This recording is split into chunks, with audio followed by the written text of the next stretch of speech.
Arkansas High School, welcome for this first episode of Warrior Nation for the 18-19 school year. I cannot believe it's taken me till October to get this out, but either way, I'm here and I'm glad to be able to talk to you guys today. I just want to say it's been an outstanding start to our school year. The quarter one is wrapping up this week, so I hope you guys have been getting your grades and affairs in order, getting into Power School, making sure you're taking care of what you need to take care of. I've been in classrooms, and what is happening in the classroom is fantastic. You guys are working hard. You're diligently working towards successful mastery of your class, and that is primarily what we do every single day, and that's where most of our learning takes place. I wanted to specifically talk about two things that you guys are going to work on in advisory today. One of those is the CERT assessment. We took that last week along with some of our other kind of assessments that are bettering you guys for what we're doing after high school. That CERT assessment is an ACT style assessment.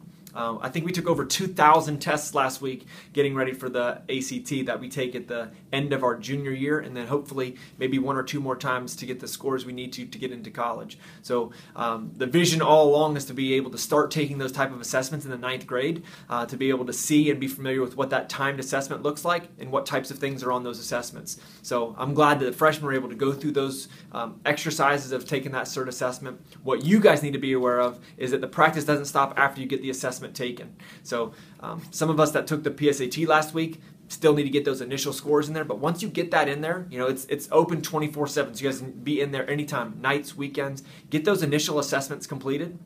And what you can do is go back in there into the exam room, see questions that you missed, and get explanation as to why you missed them. You can also go to the study hall and get just support in any of those areas, especially if you have any of those assessments coming up. But we're going to continue working in there in our advisory through the next couple of months, and we'll retest those in January, and I hope to see some growth in each one of those test areas. So make sure you spend some time in there. Getting that practice and remediation is not just take it now and take it in January, but working through there is where a lot of that learning is going to take place. And teachers will be using that too to see how you're doing mastering those standards. The second thing that I want to share with you guys that you're looking at today is the ICU. The ICU database is where we track our summative assessments. Those are our big assessments in our class. So everything that we do on a day-to-day basis tries to build up mastery of our learning standards that we evaluate or assess on those summative assessments. Those are your tests, your projects, your major assignments. Some classes just have majors and minors. So those major assessments that we want to look at is how we measure and assess your learning. So our ICU list, our ICU database lets us see everyone that has taken those summative assessments so we can assess learning. If the teacher doesn't have that information, then we're not sure where we need to work and what we need to do to improve learning and so mastery in that course. So if you're on that ICU list, that means you've got something that's outstanding. When you get put on that ICU database, your teacher, your parent is going to get an email and a text message about the ICU database saying their child is on the ICU list, they're missing a summative assignment in one of their classes. Your teacher should notify you before that happens, so if you have set up a makeup day or take some time to get that assessment made, that can prevent you from being on the list whatsoever.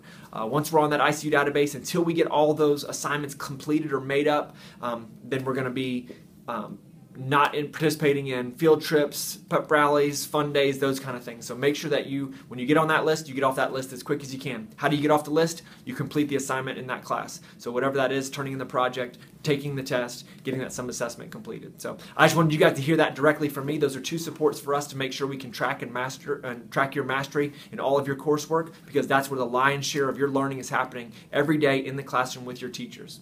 And I also wanted to revisit that idea of CERT, that you can be doing stuff 24/7, preparing yourself for college readiness, because no matter what your GPA is, colleges still want to see, whether it's Trident Tech, Clemson University, University of South Carolina, or Harvard, they want to see that college readiness as well assessed through the ACT or SAT. So we're going to work on that GPA, building that up, getting those college-ready courses completed, but also working on how we can build that score to make us eligible for scholarships or college admissions, and that's going to be supported through our CERT assessments. So keep working hard. Glad to see you guys for this. Hopefully I won't take another month to get back to you guys. Try to get this a couple times a month, but have a great rest of your advisory. Work towards those goals that are going to support you after you leave high school. And today is a great day to be a warrior.